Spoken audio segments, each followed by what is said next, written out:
Dear student, आप सभी के एपी स्टडी में स्वागत है। आज हम क्वेश्चन नंबर 37 को बनाएंगे और 37 में किस प्रकार से बनाना है इसके बारे में हमको आज डिस्कस करना है।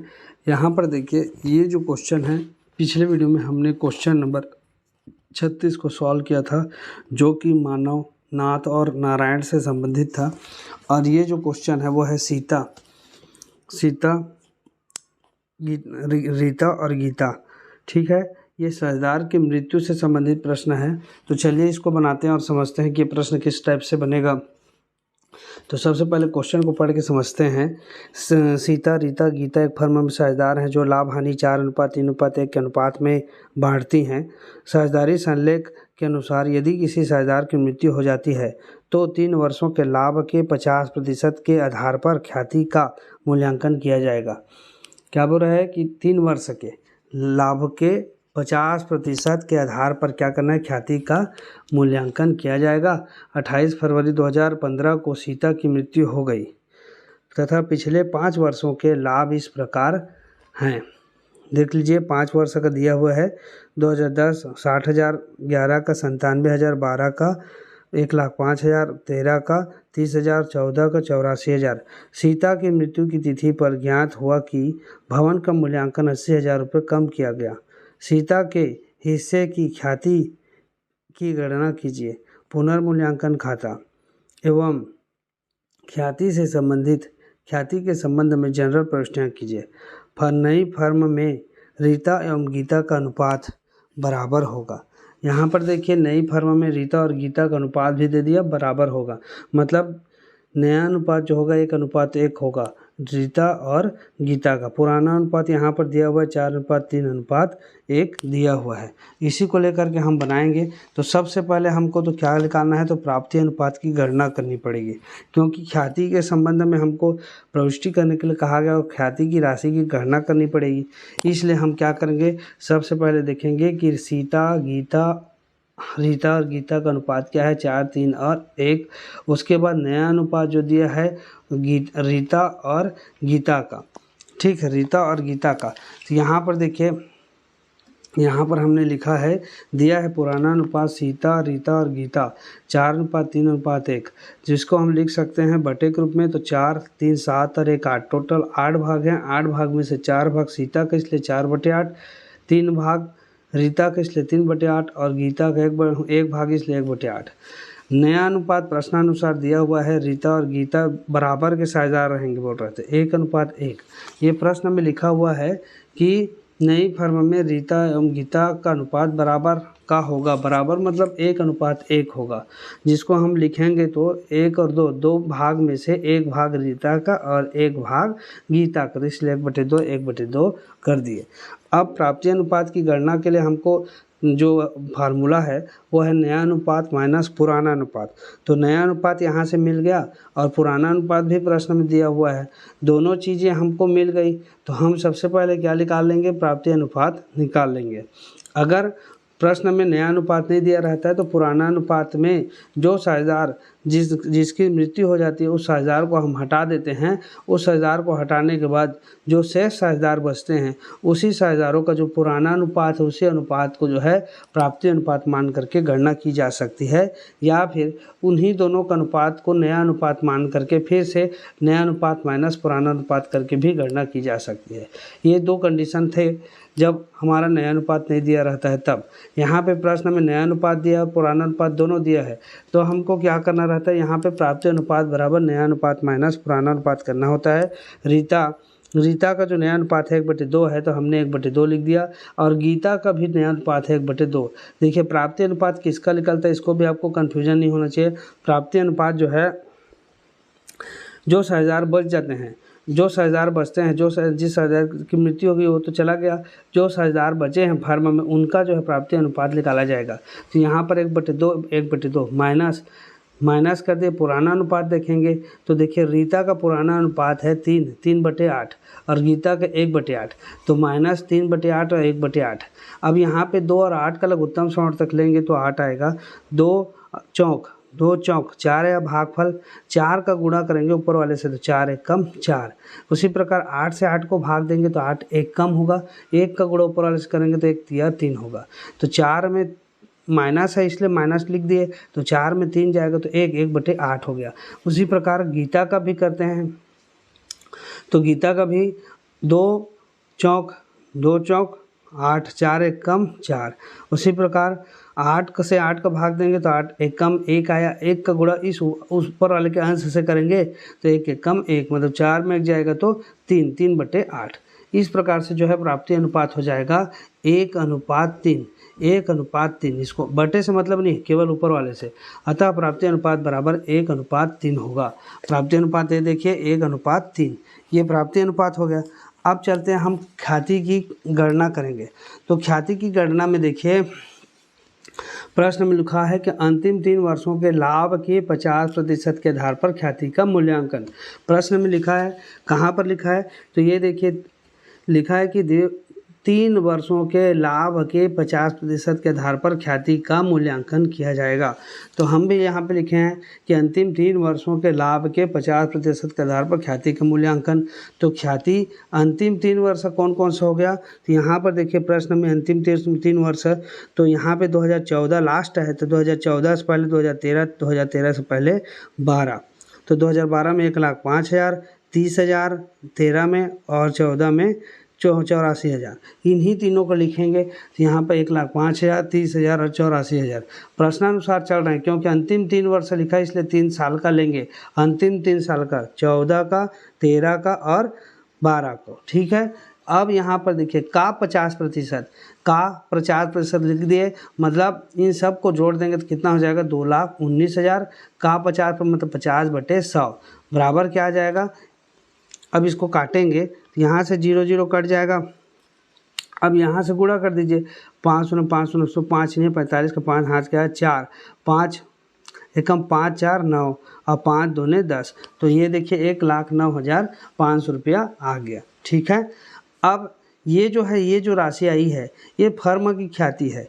फर्म की ख्याति में सभी साझेदारों का भाग होता है। फर्म की ख्याति में सभी साझेदारों का भाग होता है।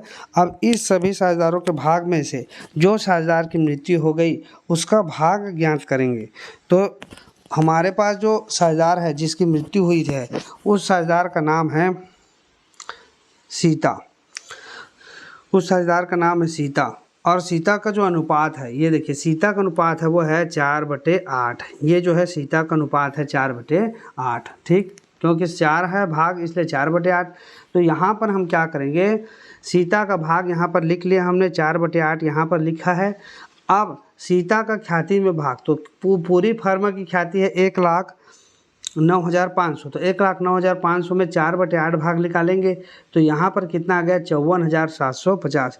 तो आप कटा लीजिएगा इसको तो इतना ही आएगा 54,750 रुपये, ठीक है। अब 54,750 रुपये जो राशि आया, अब यहाँ से सीता के ख्याति में रीता का भाग, सीता के ख्याति में रीता का भाग मतलब जो साझेदार मृत्यु हो गई, इस साझेदार की जो ख्याति की राशि आ रहा है वो 54,750 आ रहा है।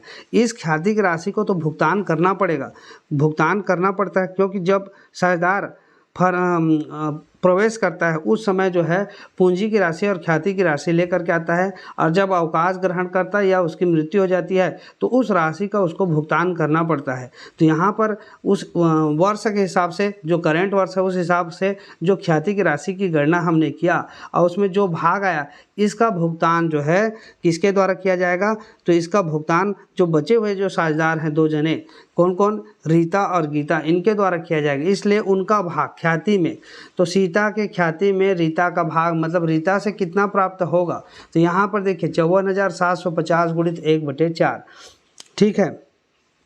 तो यहाँ पर कितना आ जाएगा, अगर इसको काटेंगे तो 13,687.5, या इसको लिख देंगे, चूँकि यहाँ पे 5 है इसलिए इसको सीधे डायरेक्ट राउंड फिगर में लिखेंगे तो 13,688 रुपया। क्लियर। अब यहाँ पे सीता के ख्याति में गीता का भाग, तो सीता ख्याति में गीता का भाग निकालेंगे तो यहाँ पर भी क्या हो जाएगा, ये 1/4 क्यों आया, क्योंकि हमारा प्राप्ति अनुपात में गणना करनी है। इस ख्याति की राशि का। तो प्राप्ति अनुपात यहाँ पर से हमने प्राप्ति किया, प्राप्त 1:3, और इसी 1:3 में जो है हमने यहाँ पर जो है 1:3, मतलब 1 जो है रीता का और 3 गीता का। प्राप्ति अनुपात जो निकाले उस पर, ना कि पुराना अनुपात में। हमेशा ख्याति की राशि का वितरण जो है प्राप्ति अनुपात में करना है, ठीक है। मतलब ख्याति की राशि सीता प्राप्त करेगा गीता से 1 भाग और सीता प्राप्त करेगी गीता से 3 भाग, ठीक है, अपनी ख्याति की राशि का। तो 54,750 का 3/4 भाग मतलब कितना हो गया, यहाँ पर देख सकते हैं 41,062 रुपया और .2 लिखा है, इसको हम 41,062 भी लिख सकते हैं, ठीक है। तो इस प्रकार से जो है हमने यहाँ पर ख्याति की गणना की और ख्याति की राशि को जो है बांटा, रीता और गीता में कौन कितना कितना देंगे, ठीक है। तो यहाँ पर हमको पंजी प्रविष्टि करने के लिए बोल रहा है, तो पंजी प्रविष्टि में हम सबसे पहले देखेंगे क्वेश्चन को और क्वेश्चन से समझेंगे पंजी प्रविष्टि में क्या क्या पूछ रहा है। तो यहाँ पर क्या लिखा है, ये देखिए, भवन का मूल्यांकन 80,000 कम किया गया है, ये पंजी प्रविष्टि में शामिल होगा। तो हमने यहाँ पे लिखा, देखिए, पुनर्मूल्यांकन खाता विकलन भवन खाता से, पुनर्मूल्यांकन खाता विकलन भवन खाता से, भवन का मूल्यांकन में कमी, भवन के मूल्यांकन में क्या क्या कमी हुआ है ना, कितने का कमी हुआ, 80,000 का, इसलिए हमने यहाँ पर लिख दिया, ठीक है। ये हो गया पुनर्मूल्यांकन खाता विकलन भवन खाता से। अब आगे बढ़ते हैं। अब देखिए, केवल प्रश्न में एक ही चीज़ को दिया है कि पुनर्मूल्यांकन से भवन में कमी, और किसी प्रकार का पुनर्मूल्यांकन संबंधित प्रश्न जो है यहाँ पे नहीं है, केवल एक ही दिया है कि 80,000 कम हो गया। अब 80,000 जब कमी होगी तो उसको तीनों साझेदारों में बांटेंगे, क्योंकि पुनर्मूल्यांकन से क्या होगी, हानि होगी 80,000 की। तो हम क्या करेंगे, तीनों साझेदारों में बांटेंगे। तो हम यहाँ पर देखिए तीनों साझेदारों में इस 80,000 को बांट दिए। सीता का पूंजी खाता विकलन, रीता का पूंजी खाता विकलन, गीता का पूंजी खाता विकलन पुनर्मूल्यांकन खाते से। पुनर्मूल्यांकन से हानि हुई कैसे पता चला, क्योंकि इसमें कमी बस है, एक ही ठो दिया है। अगर हम पुनर्मूल्यांकन खाता बनाएंगे तो केवल एक तरफ क्या लिख देंगे, भवन खाता से करके कमी को दिखा देंगे, और वही चीज़ फिर दूसरे तरफ हम क्या लिख देते हैं, वो दूसरे तरफ लिख देंगे पूंजी खाता से, और फिर सीता गीता और रीता और गीता करके लिख देंगे, और वहाँ पर उसको 4, 3 और 1 के अनुपात में बांट देंगे। 4, 3, 1 कहाँ पर से आया, तो 4, 3, 1 ये लिखे पुराना अनुपात है, इसी अनुपात में बांट देंगे उसको, ठीक है, पुनर्मूल्यांकन से। तो यहाँ पर भी हमने वही किया, सीता रीता और गीता को पुनर्मूल्यांकन से जो 80,000 की हानि हुई उसको 4, 3 और 1 के अनुपात में बांट दिया, ठीक, ये हो गया। अब ख्याति का समाजन का पंजी प्रविष्टि करेंगे। ये जो ख्याति की राशि है सीता के भाग का, जिसमें रीता और गीता के द्वारा दिया जाएगा, तो हम यहाँ पर देखिए क्या लिखते हैं, हानि होती है तो ये जो पूंजी खाता है वो विकलन में आ जाता है, लाभ होता है तो पूंजी खाता समाकलन में आ जाता है। अब यहाँ पर हम क्या करेंगे, पंजी प्रविष्टि करेंगे।